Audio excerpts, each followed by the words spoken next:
Brize Norton, Britain's largest military airbase. 8,000 men and women serve and live in a thriving community the size of a small town. It operates 24 hours a day with 7 flying squadrons, 2 parachute units, Heart rate's going now. a world-class aeromedical evacuation unit, This is our #1 priority, get this guy home. and an airport that dispatches and receives thousands of troops back home from war zones. I'm so excited, I wanted to cry. The most seasoned professionals rub shoulders with the newest recruits. Train hard, fight easy. Done correctly, it's a work of art. But it's more than just a military base. Supporting operations in Afghanistan, hosting traditional historic celebrations, to the saddest of all occasions. Everything stops for the repatriation to take effect. Inside RAF Brize Norton.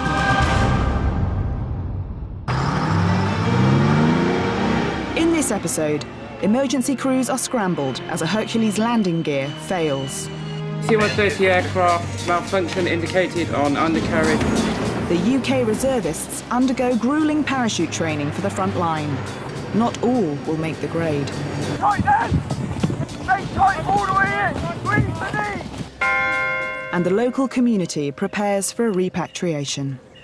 These walls are just dripping with grief, and it isn't easy for people.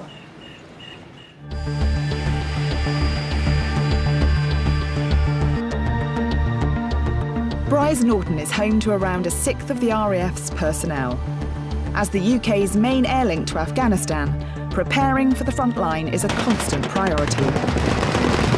Whether it's dispatching men or cargo, refueling fighter aircraft or rapid deployment behind the lines, Brize provides the expertise. At the core of this is flight training across the varied fleet of aircraft that regularly serve Camp Bastion. Weekly, around 100 training flights take off from the runway. Today, it's the turn of Annabelle Bacon, a pilot on the RAF's largest and fastest cargo aircraft, the C-17 Globemaster. It regularly flies to and from Afghanistan non-stop. C-17 is quite a heavy beast. It's absolutely designed for heavy lift capability. It has great performance. When it's light, you'll find that it'll rocket up out of the sky like a roller coaster ride. It's actually the only aircraft I've ever flown that's bigger than a 9-seater business jet. Annabelle joined the RAF after being in the Officer Training Corps at university. I didn't really know anything at all about aviation. I had a chat with a wing commander in the careers office, and he was all very keen, and before I knew it, I was going through selection. And they offered me a job to be a pilot. So I thought, wow, that's real. Regular postings to Afghanistan have an impact on her personal life.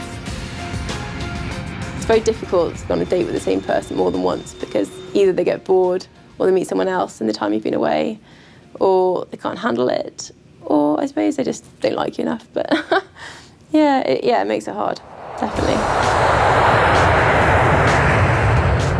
On this trip, Annabelle is doing a combat manoeuvre called touch and go. First, the aircraft makes an extra steep approach to the runway, and after landing, has to immediately take off again.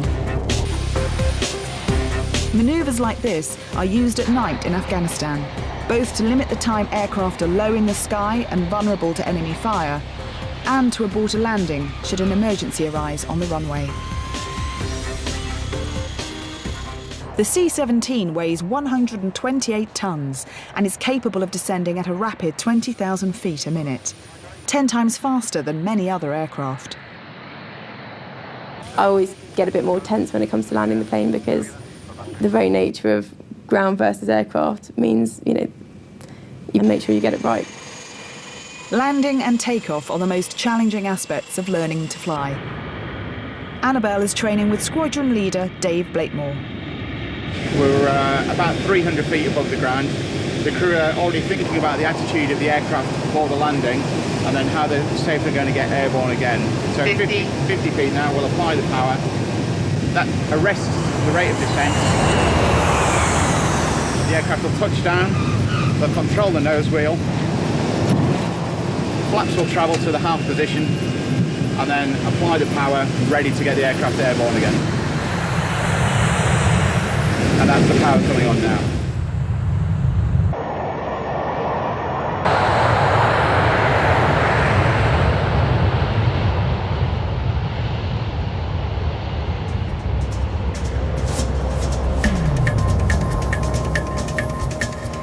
Emergency state 2, C-130 aircraft, 10 miles out to land. 3POB, malfunction indicated on undercarriage.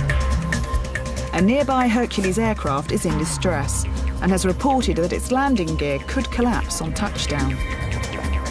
Annabelle and her crew need to get back to Brize Norton urgently. We've just had some news about the Hercules in the circuit. They're going to be attempting to land in about 20 to 30 minutes' time. So obviously if they have an emergency, there's only the one runway here at Brize, and there is the potential that they could be using the runway for quite a period of time. So what we're intending to do is I'll jump in the seat and then we'll try and land before the Hercules lands. Annabelle's training has come to a premature end.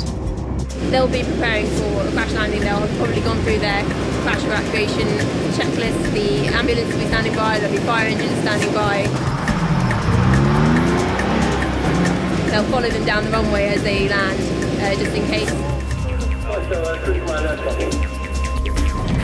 While the Hercules prepares for an emergency landing by burning off fuel, the C-17 must land as quickly as possible, which means coming in fast and braking hard. The Hercules can now begin its descent into Brize Norton. The emergency has even attracted a crowd of plane spotters who have tuned in to the cockpit radio.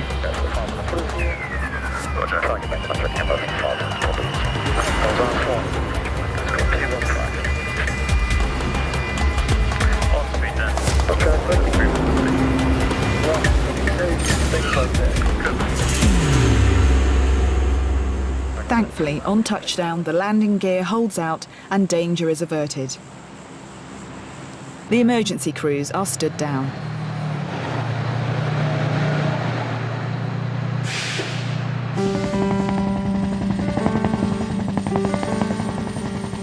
It's not just aircrew and troops that need preparing for frontline deployment.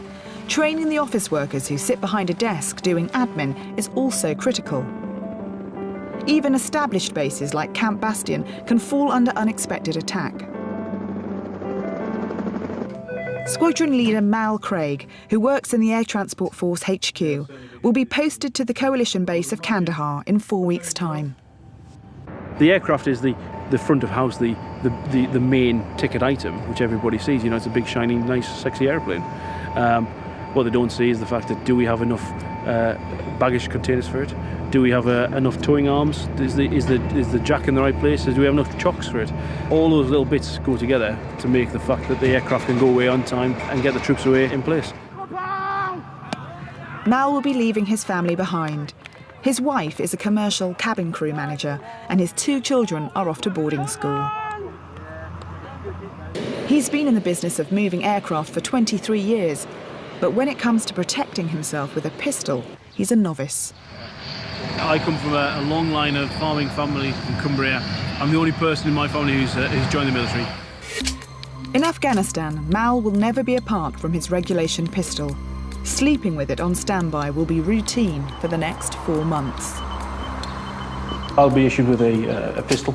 That will be my personal weapon, and that will stay with me 24 hours a day for the whole tour. Everything from going down the gym, it'll have a pistol right next to the treadmill, to go into the cookhouse as well, right into the normal working office environment. In Afghanistan, Mal's life may depend on the Browning 9mm pistol, so he needs to be able to use it effectively. Mal has only ever used a rifle before. A pistol requires different skills. After a day of intensive shooting, the instructor feeds back. Pass mark is 23, so you need 23 to actually pass the ACMT. 29 for lane 1, 24 was lane 2, lane 3, 26, and lane 4, 31. He's passed, and with the best score. Happy with that? Very much so, very much so. Everyone's passed. Mal's completed the first step of training, getting that little bit closer to his deployment to Kandahar, along with his potential lifesaver, the Browning 9mm. In only about 6 weeks' time, it'll be my primary weapon defence, and it'll go everywhere with me for the 4 or 5 months after that. Next, Squadron Leader Mal Craig comes under fire in his preparations for the front line. Wounded man! Wounded man! And the local community of Carterton come together as a fallen soldier is repatriated. We can identify just a little bit with the service families that are going through this terrible ordeal.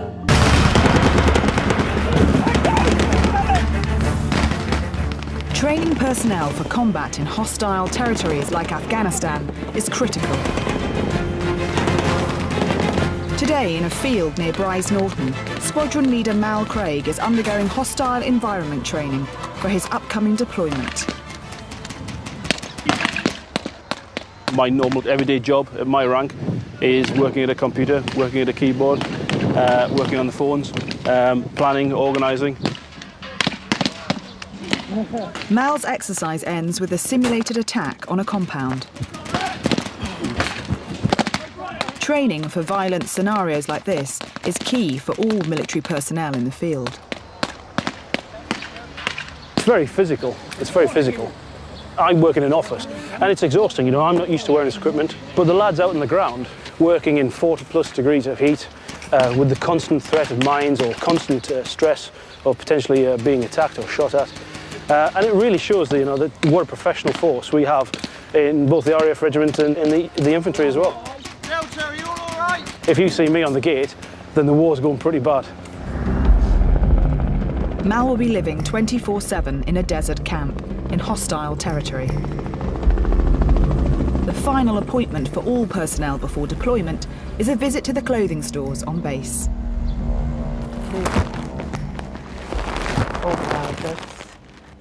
Margaret Ferguson has seen big changes in the kit since she first started working here 12 years ago. Underwear, the normal underwear. The uniform itself is a lot better. It's a lot cooler for them. Their boots are much better. The body armour is better.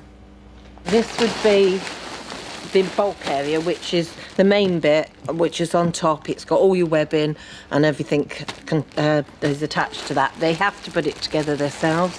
And a lot of people like the underwear and socks. It's an antibacteria underwear, so they have another bit like a padding over the top of that, and it protects them in their manhood, really. So wives and girlfriends will be pleased about that. And your laundry bags.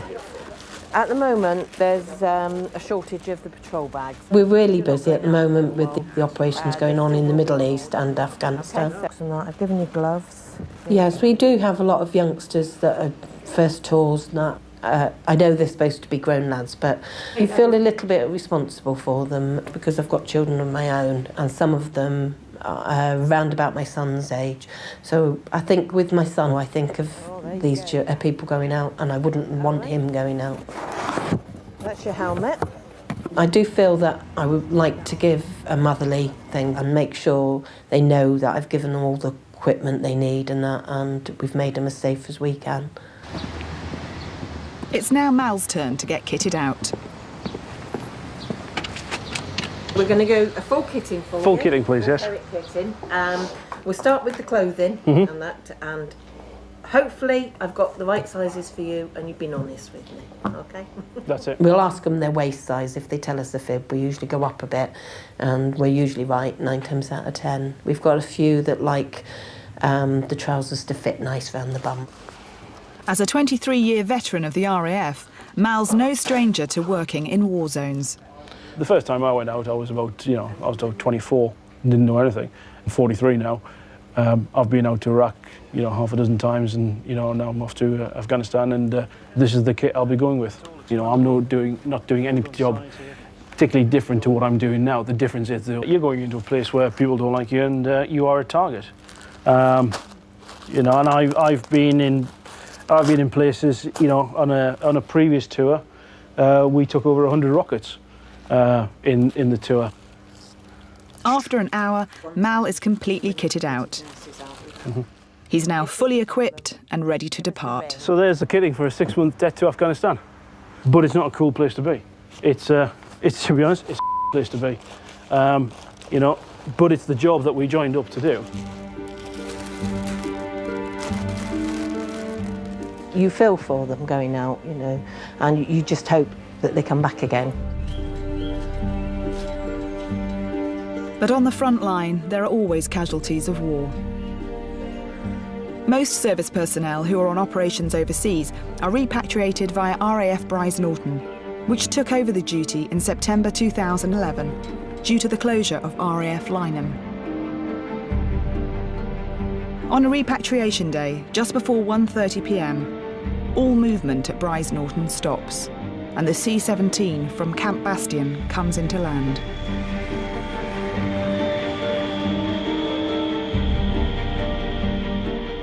Crowds gather in the town of Carterton on the perimeter of the base to show their respects. The focus is the memorial garden with its bell, funded by donations from the local community.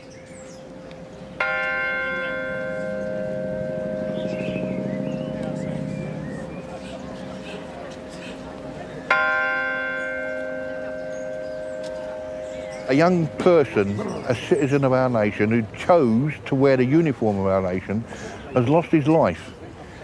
Yeah, and there can't be any higher price than that. A small number of immediate family members are invited to attend the intimate repatriation ceremony inside the base.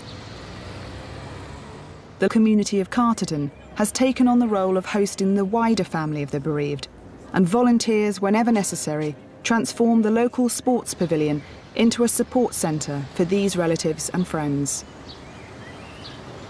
Repatriations have been passed to us to deal with, and we just try to do it with dignity and grace. These walls are just dripping with grief, and it isn't easy for people. Inside the sports pavilion, a devoted team of local women make sandwiches and tea for those close to the bereaved. Our husbands were service people, so in our lives we've experienced a lot of turmoil and concern and, you know, where are they? So in a way we can identify just a little bit with the service families that are going through this terrible ordeal. So we come and we smile and we make coffee and tea, and we try and make the day as easy and as friendly and as calm as possible. As the repatriations attract large crowds wishing to pay their respects, Oxfordshire Council has a team to help with logistics, and for them it's much more than a routine job. You know, it does bring a bit of a lump of the throat. Of course it does, you know, you wouldn't be human if it doesn't, but you know, we're just here to help and make it run smoothly. I've done all the repatriations now except for one. Everyone is different, and I treat everyone as different, and it still upsets me, and I think it obviously will until such time as they're not coming through anymore. So. The Chequers pub in the village of Brize Norton is the first focal point on the repatriation route. It's the most important thing as far as I'm concerned in the world. Let's face it, I mean, these are people's sons, and it could be daughters as well. And if it's the least people can do is to show their respect for something that's happening all the time. Standard bearers, carry standard! Parade to the front, salute!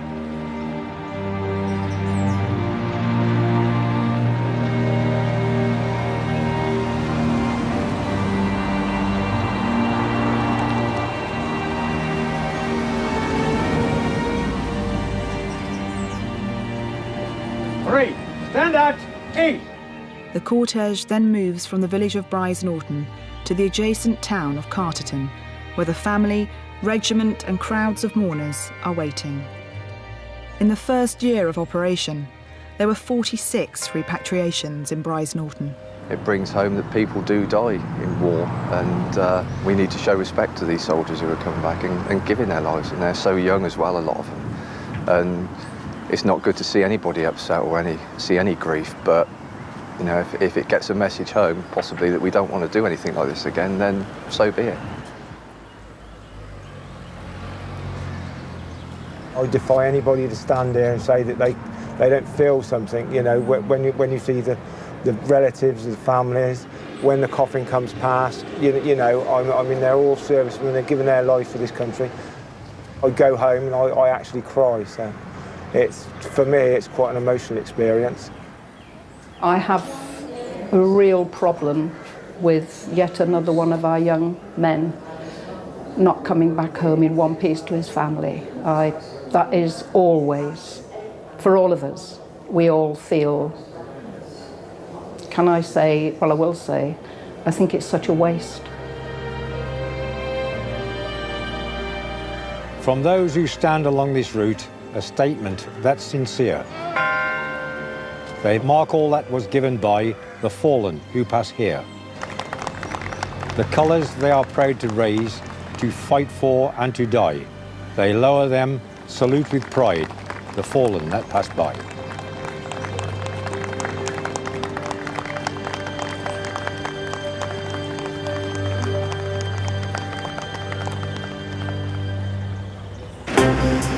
Next, a new intake of the Territorial Army prepare for their first parachute jump before deployment to Afghanistan. Want it over and done with, not nervous. And an American pilot practices low-level combat flying. It's a 40 million pound aircraft assigned to you and told to go out and take care of it. Dispatching troops by parachute is one of the most effective ways to penetrate behind enemy lines or capture areas inaccessible by road. All of the UK's military prepare for such missions at #1 Parachute Training School, RAF Brize Norton.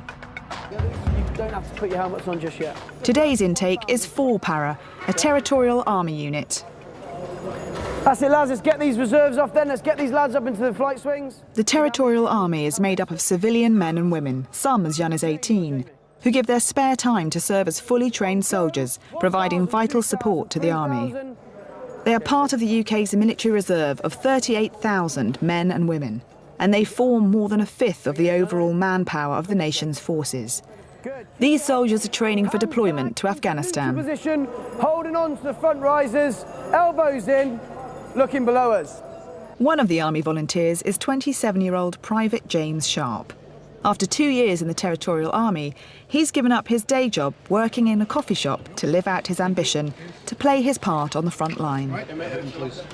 Doesn't see much point in keeping my job on, but I did work in Starbucks at the time, so I can make a good coffee, supposedly. But I've quit that just now because I'm going on operations on Herrick 18 in Afghanistan, so... If Sharp passes the course, he will soon be serving alongside regular soldiers. 32-year-old Jamie Kerr, a student, has come from 4 Paras unit in London to complete his training. Well, we're hopefully going to be jumping this evening, so just excited and just keen to get out there and get it done, get the first one out of the way. Wider, wider, wider, wider. The Territorial Army attracts a wide range of recruits. 37-year-old Mo Khan is a hospital anaesthetist in Southend-on-Sea. This is going to be my first jump, so I'm starting to get a few nerves, but I think that's probably quite a good thing. There's a little bit of nervous excitement starting to creep up. Jet canopy! Canopy is good, carry on! And 20-year-old Michael Lister, normally a lifeguard, is determined to make the grade. There's a few nerves kicking around, but all of them are just like getting a bit nervous, waiting around, but they just want to get the first jump over and done with, then crack on with the second, third and fourth, then night jump. On the high tower, fellow trainee Sharp is having a few reservations. I've never done anything like this in my life before, you know. I'm totally scared of heights, so... We first went on the platforms there, you're at the bottom, you're like, oh, it doesn't look too high, and once you get up, you're like, oh, wait, it is high. The speed at which the cable brings them down is the closest that they're going to get in any of the ground training to the actual rate of descent they'll get on the low-level parachute. So a bit more fear factor into it, adding a bit of height into it as well. You're here to conquer your fears, you know what I mean? Conquer your fears at this stage would prepare you to go over there and face like the worst possible scenario. My first parachute jump, I'll just say myself. I'm not going to say anything else. I was absolutely bricking it. The most important thing is that I'm going with my mates. I'm going with Liam here. He's one of my boys. Jamie Kale. We're all going to Afghanistan, so that's it. There's people who's actually going to Afghanistan on this course as well, so it's a good brotherhood, you know, it's building. This is the foundations. Tomorrow will be a testing day for the new brotherhood of recruits. They will all jump from an aircraft for the first time as part of their training for Afghanistan.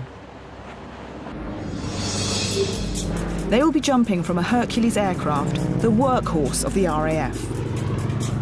With many aircraft currently on deployment in Afghanistan, the Hercules specialises in dropping supplies and troops to remote, inaccessible areas.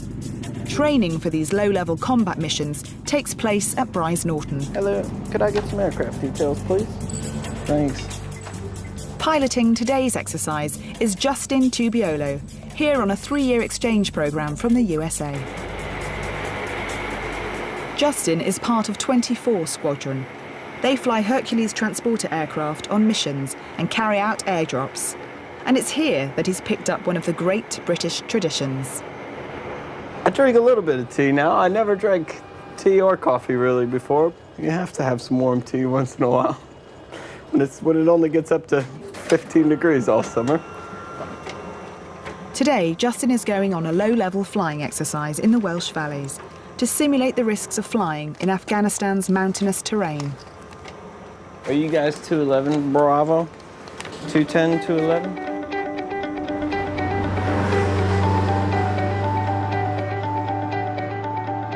On the airfield, the Hercules is being prepared for Justin's low-level flying exercise. Hercules, yeah, it's a great name. It sounds a little tougher, I think, than just going with the C-130. It's an awesome aircraft. You can fly it with just a 3-person crew, and you can do such a wide variety of missions. And that's really why it's been around for so long and so successful, and why it's so much fun to fly. I'm gonna have a pee, and then we'll crank it. That I'd like to see. That'd be good. Continue check. Sergeant Phoenix. Reset. Justin and his crew head west to train over more testing terrain. We'll rotate.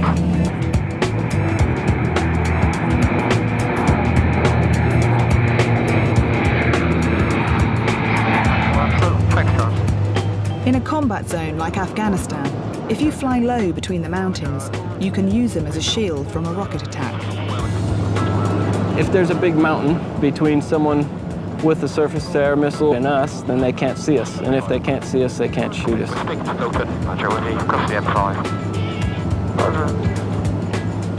I've only been fired at in Iraq, never in Afghanistan personally. In combat, it's really dependable. It could take some enemy fire and still keep on going. With 4 engines, the chances of something terrible happen are really slim. You want me to fly over the bridge? Rather than under, yeah, that'd be great. We're all aware of how serious our job is, and it can be dangerous at times, so a little moment of banter once in a while lightens the mood and is necessary. Weston Super Nightmare. Oh, I know what that one is. Those little worm things in the sand are disgusting. Lugworms. I don't know. Good bait for fishing, though. They're very good bait, yeah. Once in Wales, Justin negotiates his way through the valleys, with just 250 feet between his Hercules and the ground below. Flying low level is one of the preferred methods in Afghanistan to keep you out of danger from threats that could engage you.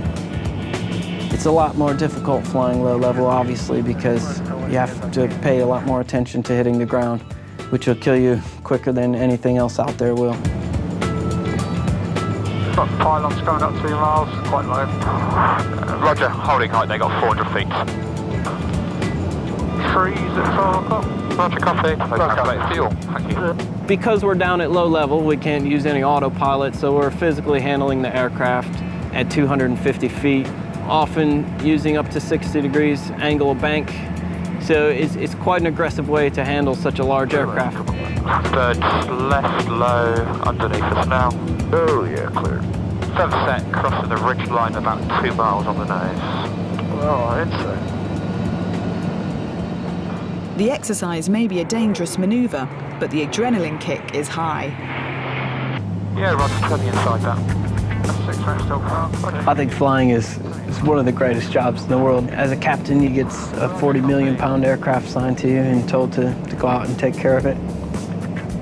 You just feel like you're out there with your friends, and the office is the sky, and you can just hang out and nobody's really breathing down your neck. Roger. Side door funnel. There's the timer on. After an intense morning of training, it's back to Brize Norton. Side flip. Everyone that flies the Herc grows to love it because it's a plane that'll always take care of you. It's a nice relationship with the airplane, knowing that you can trust it as long as you take good care of it.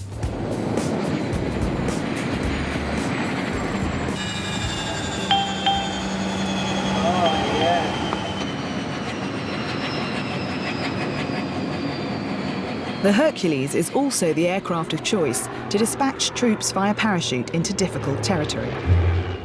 In number 1 parachute training school, a group of Territorial Army trainees are nervously waiting to perform their first jump from 1,000 feet. These young, part-time soldiers are keen to make the grade and serve together on the front line. He's first out the door. You're first out the door. Am I? Aye. When did you become a flight master? I just decided. Did you? I'm no first out the door. The group of friends will be leaping into the unknown, travelling at 200 miles per hour with 80 pounds of equipment. A jump which will put their recently learnt drills to the test. Sorry? When you get out of the aircraft initially, into the slipstream of the aircraft, often people turn off at that point. That's why we drop them at 1,000 feet. The highest, this will be their highest jump they'll do. So they get a little bit of time to switch back onto what they're doing, because it'll be a massive overload for them.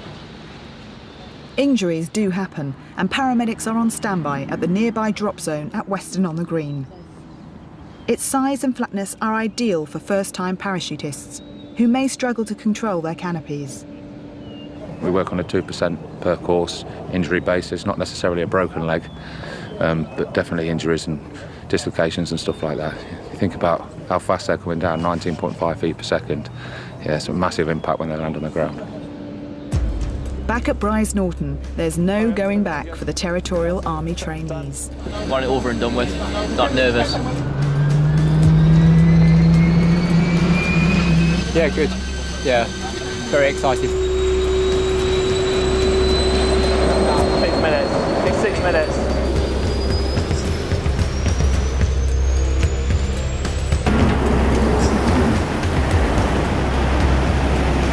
Clear line! Doors are open, they stood in the door, red on, and he'll get the green on any second now.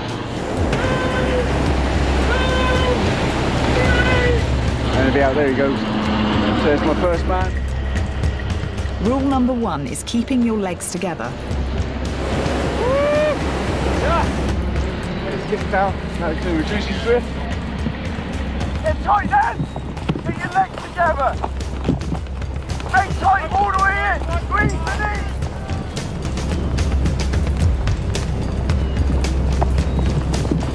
You alright, mate?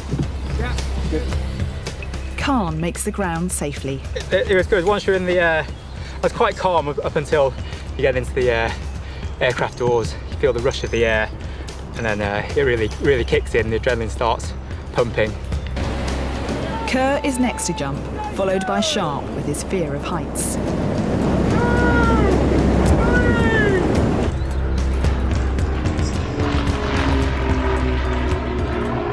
Awesome. Quicker than I thought it was going to be, but The descent was fine, the landing was fine. I've conquered my fear of heights to a certain extent, yes. I've got another 4 to go. So far, so good. Khan, Kerr, Lister and Sharp have all passed their first jump. But there's no respite. After a debrief, the group need to get back to base for their second jump. Every jump is a progression, so every jump becomes more and more difficult for them. So yeah, they have something different to think about every time. They're getting lower and lower and lower, more stuff to do in the air, and a short amount of time to do it. Next, Sharp has a rigging emergency at 800 feet. Get tight! Get tight! And the trainees perform their first night jump. This is the lowest jump that they'll have done, 600 feet, and they won't be able to see the ground. At RAF Brize Norton, a group of Territorial Army trainees are undergoing parachute training in preparation for a tour of duty alongside regular soldiers. If they pass, these volunteer reservists will soon be leaving behind their normal UK lives to serve in Afghanistan. With his day job as a doctor, Mo Khan will routinely be in front of the exit line. In combat, medics always jump first to prepare to treat any injuries that may follow. Get your legs underneath you!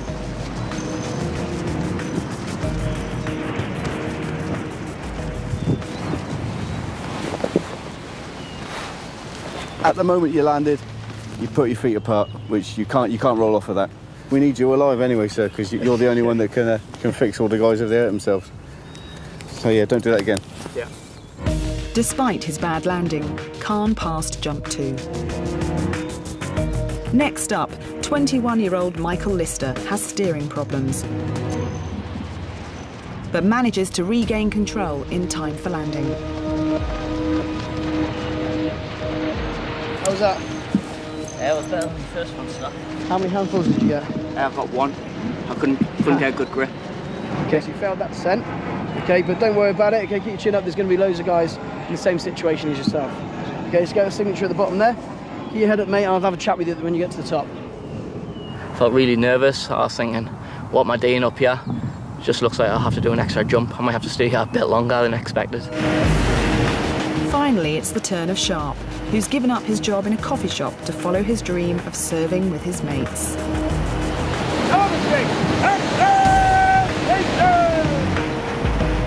But he exits badly, head first, twisting his rigging lines. Out of control and struggling to unwind them, he forgets his landing drill. Stop kicking! Bunday tries to alert him. Stop kicking! Get tight! Get tight! Get tight! Number one, get tight! Get tight! Get tight! You had a shocking exit, mate. Shocking. I think you must have fallen out of the aircraft. I let go of my equipment and then I attempted to try and get out of the twists. That was a fail. The reason you failed, you weren't aware of your height.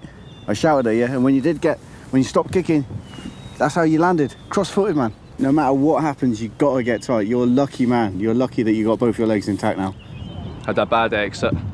I knew right away something was wrong, but annoyed with myself because I didn't do the right drill, you know what I mean? I've been doing the drills the past 4 days now. It can be quite frustrating, you know. He'll come back and do that jump again. There's no way he was going to pass that. I don't think my mum would have passed him on that one, and she don't know anything about parachuting. Sharp has now got to go back up and pass his second jump if he wants to make the grade and deploy to Afghanistan with his mates. Oh, you need to be absolutely mental to go through what I've just been through and then go back up again, but the name of the job in it.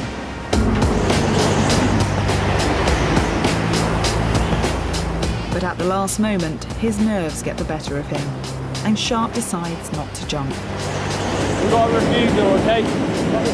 You just take him up, leave his kit here, put it there, and then put him in the crew deck. Just don't really want him near anyone, that's all. He's moved into isolation at the front of the Hercules. This is standard practice to prevent other trainees getting nervous and refusing to jump.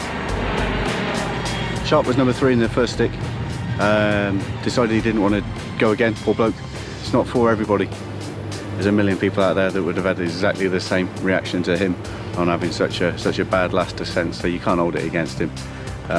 Yeah, so that's him gone now. Sharp is off the course, putting on hold his dream to go to the front line with his mates.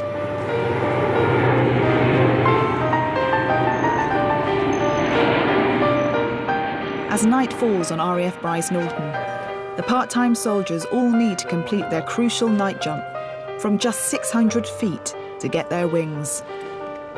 Army Dr. Khan is feeling confident. This is going to be my last jump. I'm kind of thinking about my wings a little bit. I know I shouldn't, but it's kind of in the back of my mind. But I'll be happy to get out there, get on the ground. And Lister, who successfully caught up, is feeling the pressure. I think we'll have to buy someone a drink. Don't know who, like, but we'll have to buy someone a drink. They'll be apprehensive, as they have been with all of them. This is the lowest jump that they'll have done, 600 feet, and they'll be fully aware that they're not going to be able to spot their landing. They won't be able to see the ground coming. The only thing that will give their landing away is their kit hitting the ground just before they do.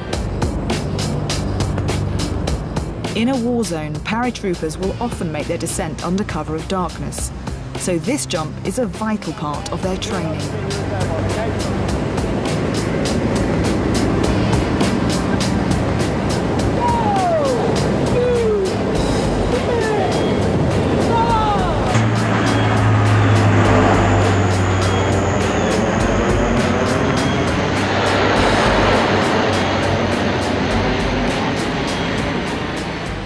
Trainees all get down safely. Didn't see a thing coming out. Well, I put the chute operated. It's a clean opening, so that was amazing. Better than the last one. I thought the last one was the best, but no, that's still the best. Everyone's passed, everyone's airborne now. Yeah, it's cool, no injuries. The hardest bit for these guys will be finding their way back. Successful course, successful day, successful night, successful descents. Yeah, it's really good. But it's not just the RAF instructor who's relieved. His trainees have cause for celebration too, as they receive their hard-earned wings after this condensed course. First in line, Mo Khan. Well done. I'm glad we didn't need your services. No, there's your wings. I was always ready. Then student Kerr. Congratulations. Had a good course. Yeah, enjoyed great. it. Yeah, well done. Thanks. And 21-year-old lifeguard Lister. Oh, you have been issue. It's first time. Well done. Been lucky. It's a very rare occasion to get through plans that quick. So well done. I've got my wings, really chuffed. With it being my birthday a couple of days ago as well. It's like an excellent birthday present, a late birthday present, shall I say.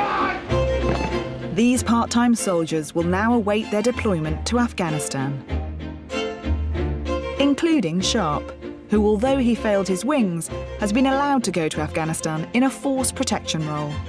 So he will be joining his mates on a tour of duty after all. So, well done, fellas. Let's go home. Well done, guys. See you tomorrow.